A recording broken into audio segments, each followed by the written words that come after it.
Hello everyone and welcome back to the channel. Today I have prepared for you a brief video showing an early look at Paladin DPS, Retribution Paladin DPS in Phase 3, Season of Discovery, and some tips and tricks and stuff for leveling on your way to 50. We're going to cover some leveling builds, we're going to cover some best in slot items, we're going to cover the rotation, stuff like that. So sometime in the next week I will also have my Phase 3 best in slot guide finalized, and we'll publish another video covering that article once I feel confident that it's basically no longer going to change and that I have all the requisite information. I have also recently updated 3 of my Wowhead articles with new Phase 3 information that you can use to help you level. I will link them all in the description, and these are Phase 3 Best in Slot, Phase 3 Talent Builds and Runes, and Phase 3 Leveling Tips and Tricks. These are all work in progress articles that are being updated as new information comes in, so expect them to change over the next week as they get finalized. So let's go ahead and take a look, starting with the leveling tips article. Alright, so this article basically covers 2 different leveling builds for levels 40 to 50. One leveling build that most people are probably going to use is the Deep Retribution build. It's a very well-rounded build, pretty much the same build that we've all been using, you know, up till now in raids, Gnomergan, that kind of thing. Very powerful with Seal of Martyrdom if you have a fast weapon like the automatic crowd pummeler. And it's especially strong when you're out in the open world questing, killing 1 to 2 enemies at a time. Very, very mana efficient, thanks to Seal of Martyrdom being so cheap to cast. And even if you have like a semi-slow weapon, let's say you don't have automatic crowd pummeler and you have like a thermoplug, rocket cleaver, axe instead, it's still perfectly fine to use Seal of Martyrdom with a semi-slow weapon like that, especially for the mana efficiency. The thing that's nice about this build is you don't have to use Guarded by the Light. You're pretty much never going to have to drink even without using Guarded by the Light. You can use Art of War and keep up your exorcism damage at a very high level. Now, obviously, if you're doing like a dungeon with a group, then you can run this build in a dungeon and it's perfectly fine. You can also switch Seal of Martyrdom to Divine Storm if you have a slower weapon and use Seal of Command instead. It's going to be a lot less mana efficient to use Divine Storm, and it's going to require like periodic drinking or using Guarded by the Light, and it's also going to sacrifice obviously a lot of exorcism damage if you do choose to use Guarded by the Light, on top of just the reduced Art of War procs and reduced exorcism damage that a Divine Storm setup is already going to have. So if you want to do a Divine Storm setup, you're going to want a weapon that is at least somewhat slow, either the Thermoplug Axe or the Bloodlight Avengers sword, that kind of thing. And you might also want to downrank your Seal of Command to rank 1, because rank 1 only costs 65 mana. That's going to help a lot with the mana consumption for this build. Your judge damage will go down, but your seal damage will be unaffected. So it's up to you whether you want to go with Divine Storm or Seal of Martyrdom. It really just comes down to what weapon you have and how many enemies you're going to be killing at once. Are you going to be doing giant pulls in a dungeon with an AoE tank, or are you going to be killing each pack 1 by 1? If you are doing giant pulls, then you might want to consider the Consecration focus build that I'm going to talk about next. So with this build, you're going to be picking up talents in the Holy Tree as you level, starting with Divine Strength, get that to 5 points, and then moving on to Improved Seal of Righteousness, because this is actually also going to buff your Seal of Martyrdom damage. As you can see here at the very bottom, it also benefits from talents that increase the damage of Seal of Righteousness, which is this right here. Also, your Judgment of Martyrdom damage will also be increased by this talent. So Divine Strength, 5 points, Improved Seal of Righteousness, 5 points. And then finally at level 50, you'll pick up Consecration. Now, if you think you want Consecration earlier, like you have an AoE tank, and you're going to be pulling massive pulls in a dungeon, that kind of thing, then let's take a look at the Consecration build. So this build really specializes in giant pulls, killing a lot of enemies all at once. And it's a very extremely mana intensive build because Consecration is just not a cheap spell to cast. Costs a lot of mana. You're going to be spending a ton of mana between Consecration, Divine Storm, and Seal of Command. So again, downranking Command to rank 1 is recommended. You can even downrank Consecration if you wish, because rank 1 still has the same spell power coefficient as the higher ranks. And if you don't want to spend time drinking, then you'll probably need to put Guarded by the Light on your boots. Now, exorcism damage matters a lot less when you're doing giant AoE pulls like this, so it's not that big of a sacrifice. And once again, if you're using Divine Storm, you're going to want a slower weapon, something on the slower side, 3.3, 3.4, 3.5, 3.6, etc. Now, you can also use Seal of Martyrdom in this build. If you have something like Automatic Crowd Pummeler, you'll still do perfectly fine damage. You'll spend less mana. But you just won't have the consistent AoE damage that Divine Storm has outside of the ACP buff. So this build sacrifices powerful talents like Vengeance in order to get Consecration early. It's really only worth it if you're going to be killing a lot of enemies at once. And as you level from 41 to 50, you will pick up the deep Retribution talents like Two-Handed Weapon Specialization. Level 41, you'll get Sanctity Aura right away, making this build more powerful. And then the last 5 levels, you will pick up Vengeance. Alright, so something that I am currently editing into the leveling article is a section about the Nightmare Incursions that take place in Ashenvale, Duskwood, Feralus, and the Hinterlands. So there's already an article here on Wowhead that I will also add to the description covering these events. They're world events. They are a way to begin gaining reputation with the new faction, Emerald Wardens, which has many powerful rewards, including new runes, and you can gain experience while doing so. These quests take place where the Emerald Dragon portals are. So if we scroll down here to the map, you can see they take place right where the World Dragons would normally spawn, all the Emerald Dragons. And if you're not doing dungeons, I highly recommend heading over to Ashenvale level 40 and trying some of these quests out. They reward you with a bunch of experience and some gold as well. Now, I know the gold reward has already been nerfed, so that's a little bit unfortunate. If you didn't log on and start doing these early, then there's less gold to earn, but you still get some. So I highly recommend trying these quests out in between dungeons, depending on what kind of leveling strategy you're going for. You can do these solo, or you can do them in a group. Some of the quests are only doable with a group. So if you can get a group together, highly recommend it, especially because you can share the quests to one another and get more quests, which is great. They're all PvE-oriented quests that take place either inside or outside of the portals. Alright, so for the talent builds and runes article, I cover what is currently believed to be the most optimal PvE build for rating at level 50.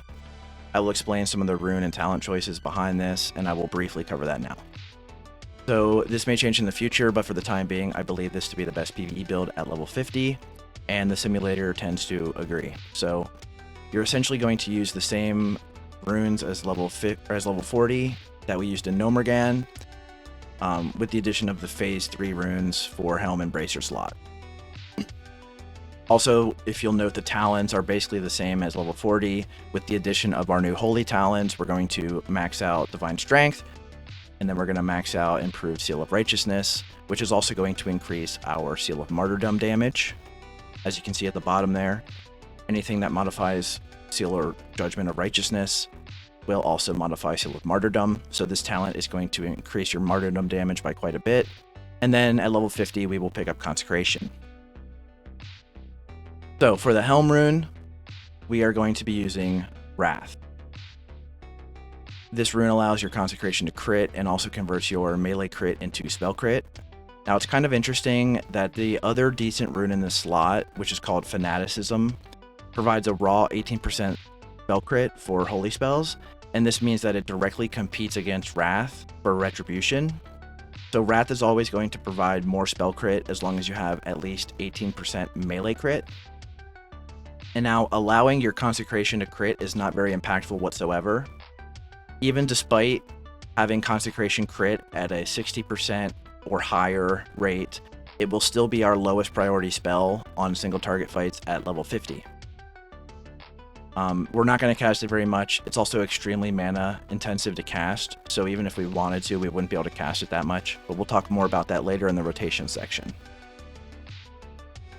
So the extra spell crit that Wrath provides for Exorcism is the real benefit here, which will now be critting 60% or more of the time. at level 50 in your best in slot set, and this will also cause you to have near perfect uptime on Vengeance.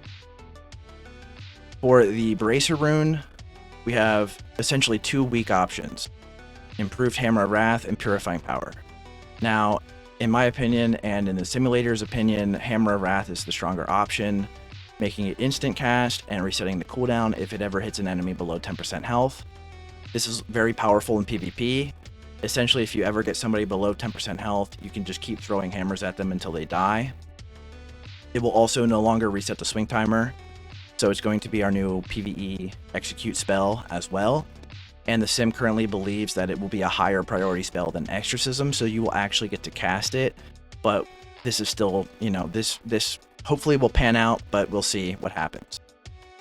Now, Purifying Power, what that does is it reduces the cooldown of Exorcism, which is essentially useless with how often we will be proccing Art of War.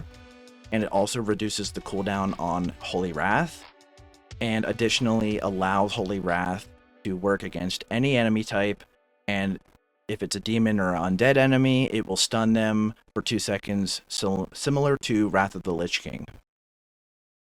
The problem with Holy Wrath is that it's a very expensive cast. It costs 645 mana, and it's a long 2-second cast that will reset your swing timer.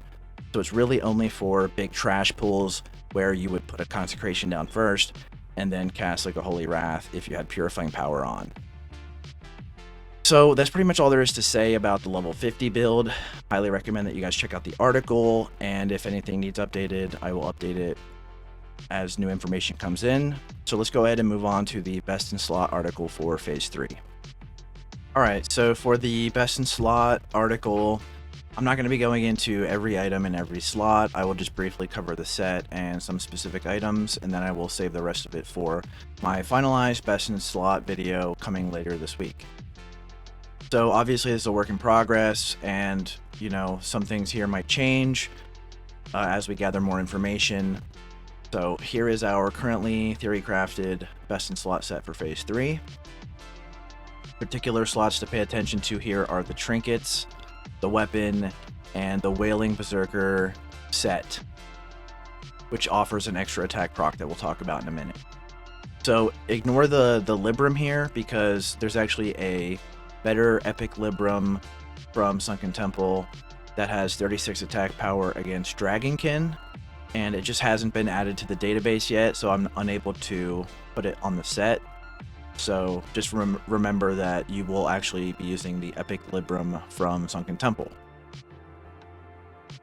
And that Libram is called the Libram of Draconic Destruction, I believe.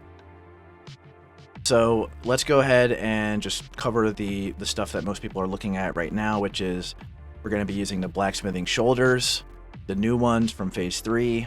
These are very, very good. They have a chance to increase your attack speed by 5% and your attack power by 50. You're also going to still be using the Blacksmithing Helmet from phase 2, at least when the cooldown is ready. There is another helmet that you can switch to when the cooldown is not ready. You will be using the Engineering Belt from phase 2 as well. So as you can see, our best in slot professions are expected to be blacksmithing and engineering. And then the weapon slot, obviously, automatic crowd pummeler.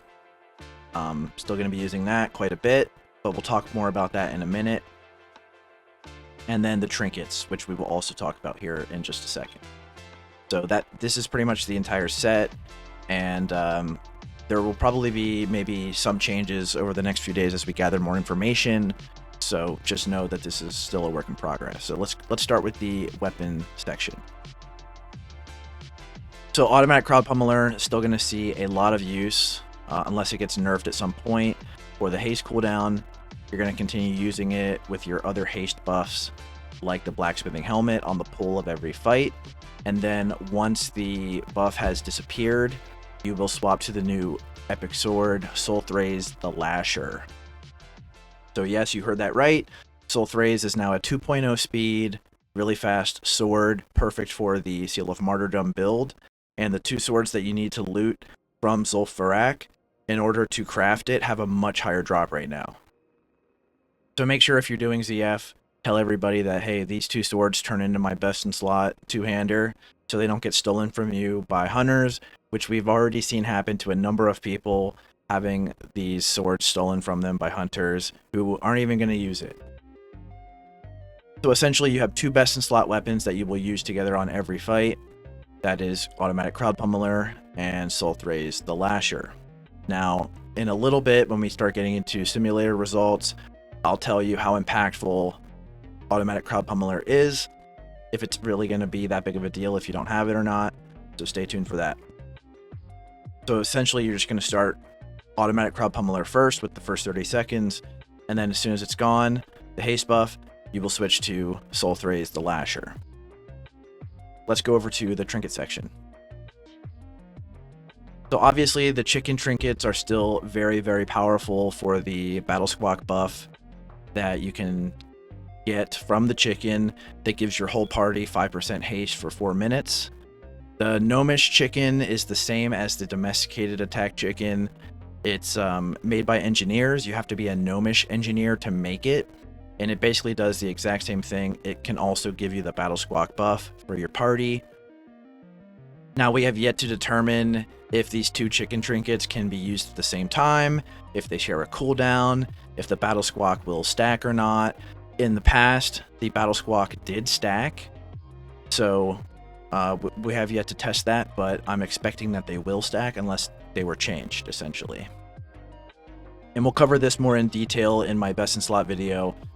Hopefully by that time we've figured it out. So there's 4 other notable trinkets to think about here, and that is starting with Breath of the Beast, which is a passive crit and hit trinket, pretty powerful. Then you have Dark Mooncard Decay, which sometimes you will do like a 20 health lifesteal from the target and apply a stack of decay. When it reaches 5 stacks, they will take, around 200 damage. And this only has a 200 millisecond cooldown, so the limit is essentially how fast you can proc it. And the proc rate for us as paladins should be pretty high, because not only are we casting a bunch of exorcism spells, but we also have a bunch of stuff that counts as melee attacks, like our seals and our judgments, so we're expecting the proc rate to be pretty good. Then we have Roar of the Guardian, which is a trinket that you can use every 5 minutes to increase your attack power by 70 for 20 seconds. This is from the Emerald Warden's Exalted Reputation from the Nightmare Incursions. Once again, 5-minute cooldown. And then we also have the Gyromatic Experiment 420B from Gnomergan. So it has a punishingly long cooldown, 30 minutes, but when the cooldown is ready, it can be useful on some of the shorter fights. So the 2 cooldown trinkets, which is Roar of the Guardian and the Gyromatic Experiment, these are going to be good on short fights, but not as good on longer fights. So if the fight is shorter than 60 to 90 seconds, then these 2 trinkets can be very powerful, as long as the cooldowns are ready. Now, many of the fights in Sunken Temple 20-man raid are actually much longer than we are used to in Season of Discovery. So the 2 trinkets that you'll probably get the most use out of will be Breath of the Beast and Dark Mooncard Decay. Now, it seems that Dark Mooncard Decay, like I said before, is going to have a solid proc rate, but there's going to be more information to come on that. And of course, I will talk about it more in my best in slot video when we gather more data. So finally, let's talk about the Wailing Berserker set. So you're going to aim for this 3-set bonus. So the 2-set bonus is just 1% hit chance, and then the 3-set bonus is a 3% chance to get an extra attack. Now it says after dealing damage with your weapon, which could mean auto attacks only, or it could mean anything that is considered a melee attack, meaning seals and judgments and things like that, Crusader Strike. So we have yet to see if it's going to proc up with those things or only auto attacks. Now, obviously this is going to favor slower weapons, but it's not going to favor slower weapons to the point that the fast weapon meta is going to change. We're still going to be wanting to use fast weapons with Seal of Martyrdom. That's not going to get shifted by this at all. Now, a lot of people have been asking me how powerful Paladin DPS is going to be in Phase 3, and it's really hard to say. So let's go ahead and dive into some simulator results.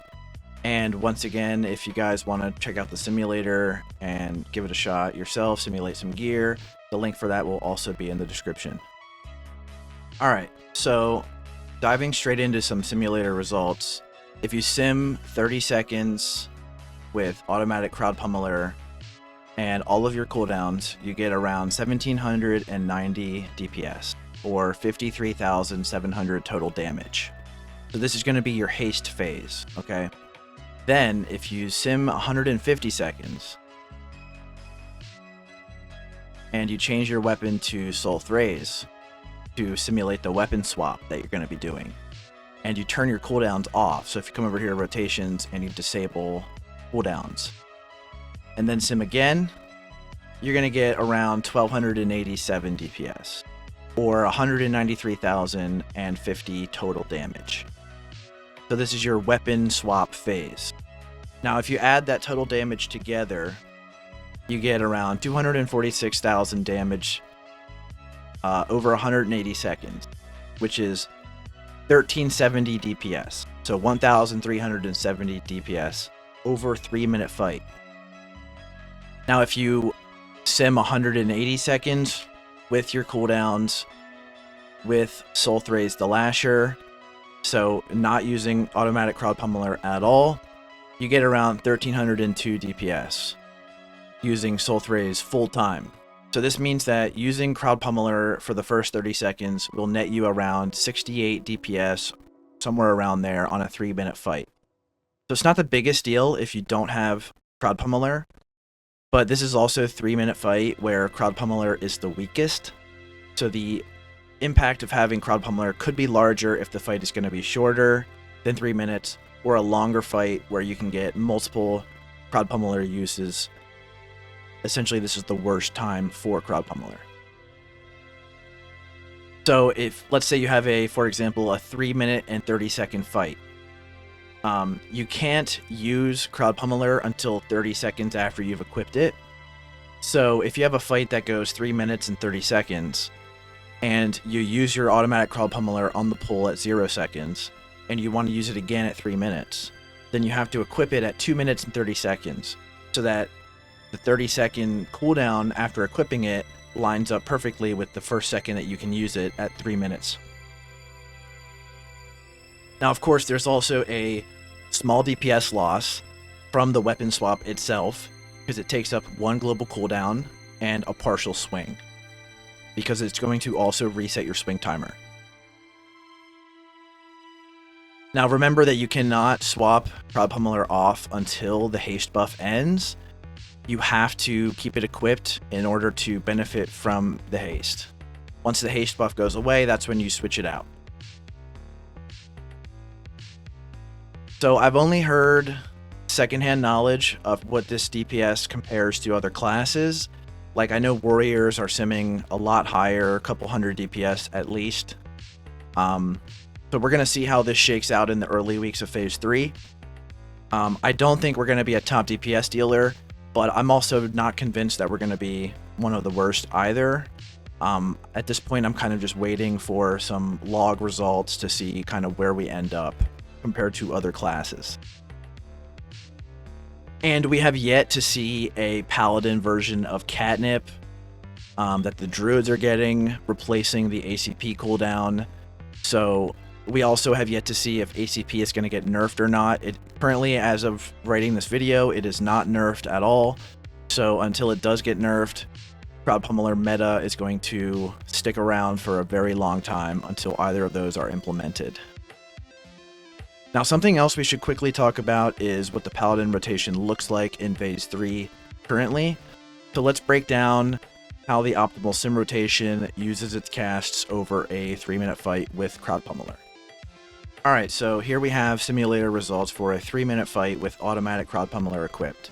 Now, something to keep in mind is that the sim is still undergoing a lot of Phase 3 changes, especially stuff that has to deal with procs and effects and different items, so just keep it with a grain of salt.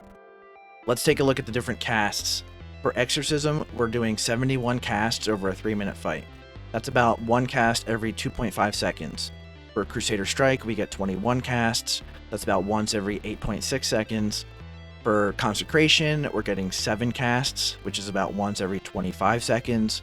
And then for Judgment, we're getting 10 casts, which is about once every 18 seconds. And then finally, for Hammer of Wrath, we do about 9 casts during the execute phase at the very end. So as you guys can see, we are increasing our dependency on Exorcism and Art of War resets even more, to the point where spells like Judgment, Crusader Strike, and even especially Consecration are being cast less and less. You may go a long period of time without casting Crusader Strike or Judgment if you get a lot of Art of War procs, as these spells mostly fill in the gaps between resets at this point. We are actually getting so many Art of War resets at this point than we are even able to use most of the time.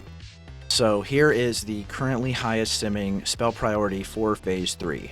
So at the top, we just have if your seal is about to run out, then you judge. Below that, we have, if you're in the execute phase, the highest priority spell is going to be Hammer of Wrath. Then we have Exorcism. Then below that, we have Crusader Strike. Then below that, we have Judgment. And then below that, as our lowest priority spell, we have Consecration.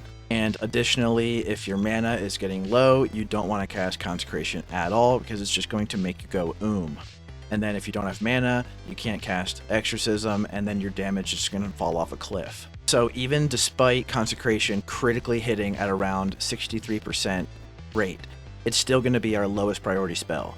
It has a very poor damage to mana ratio, does very poor damage overall, especially when you're going to want most of your global cooldowns to go towards using Exorcism. So currently, Consecration is kind of relegated to being primarily an AoE spell for big trash pulls or cleave fights, and it's going to stress your mana bar like crazy. Now, something to note here is that the sim doesn't use Judgment in the same way that we typically do, where we macro it with a reseal and only use it when the global cooldown is ready. The sim instead uses Judgment off the global cooldown and does not always reseal immediately, leading to a small number of lost martyrdom hits when Wild Strikes procs or autos go off before resealing, so your Judgment casts will likely be even lower than this. If you are not currently using a Judgment reseal macro, then I will post it in the description. The idea is to use this macro when your global cooldown is completely ready, so that you instantly reseal after judging for any auto attacks, or in case Wild Strikes procs from the Judgment, so that your seal is already active. It just removes the ability to cast Judgment off the global cooldown, as your seal won't go off unless your global cooldown is ready, and you may lose seal hits. Now, because the sim is using Hammer of Wrath as the highest priority spell during the execute phase, and is only going right at the end of the fight due to how expensive Hammer is, especially during the last 10% where it's constantly resetting its own cooldown instantly, this means that you may need a mana potion during the execute phase, or to cast Consecration even less, or downrank it. I want to give a huge thanks to Swedge and all the other WoW Sims developers who have been on top of updating the simulator for Phase 3. There is a link to the simulator in the description as well. Check it out. Sim your gear. It's awesome. Now, I know some people are frustrated at the current design of Retribution, whereas my friend Smeet said, we're sort of like an auto-attacking Smite Priest, with the vast majority of our damage coming from stuff like auto attacks and Exorcism. Attacks like Crusader Strike, Consecration, and Judgment are being used less and less as they take away global cooldowns from Exorcism, which just hits harder. There's little incentive to use them instead of Exorcism.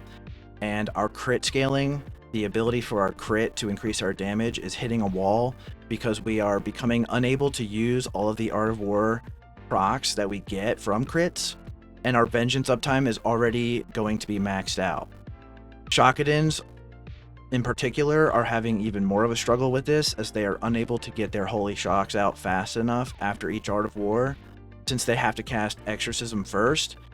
This limits their DPS scaling potential even more. The rotation is currently revolving around one button, with everything else acting as filler spells when you don't have Exorcism ready for the most part. I know a lot of people have a lot of ideas about how to fix this, and the truth is that there's a million different ways that this can be addressed, though I'm not sure we should be expecting any major changes in Phase 3. The developers did at one point try to remove the Art of War procs from Seal of Martyrdom, which would reduce the frequency of Exorcism, but after they saw how much we relied on this for damage, they kind of changed their mind. Now, I think the simpler answer to this problem is to find a way to incentivize using other spells other than Exorcism, which again has many potential solutions. Now, while I don't think we should be hand-waving away this problem, I also don't think that we should be dooming too hard about what the future holds for us. If we're in too bad of a spot, I'm sure they're going to adjust us. As we've seen, Season of Discovery is in a constant state of flux and always changing and adjusting, and it's entirely within the realm of possibility that this will be adjusted in the future. I want to thank the Season of Discovery developers for all they've done so far, because I truly do believe that they've made massive improvements to the class so far. Even if we disagree with the direction that the class is moving towards, it's in a much better state than it was in original vanilla. So as far as the rotation goes, I will cover it more in depth in a future video. So that's really all I wanted to cover in this video. I have more videos coming, including my best in slot video, so stay tuned for that. That should be out later this week. And I have more Wowhead article updates coming as well for Phase 3. I want to thank everybody for watching the video this far, and I wish you all the best of luck on your leveling journey to 50. If you want to support the channel, consider liking or sharing the video to a friend, subscribing to the channel below. You can also leave a comment, that sort of thing. If you want to support the channel and my Wowhead articles even further, there's a link to my Patreon in the description, and you can also go to my Wowhead articles and leave a comment if you think I left anything out, if you think anything needs changed, or if you just have any feedback for me in general. That's always greatly appreciated. Thanks again to all my patrons who support the channel, and I hope you guys are all enjoying Season of Discovery so far, and I will see you in the next video. This show was brought to you by Light Club, where monkeys go to church.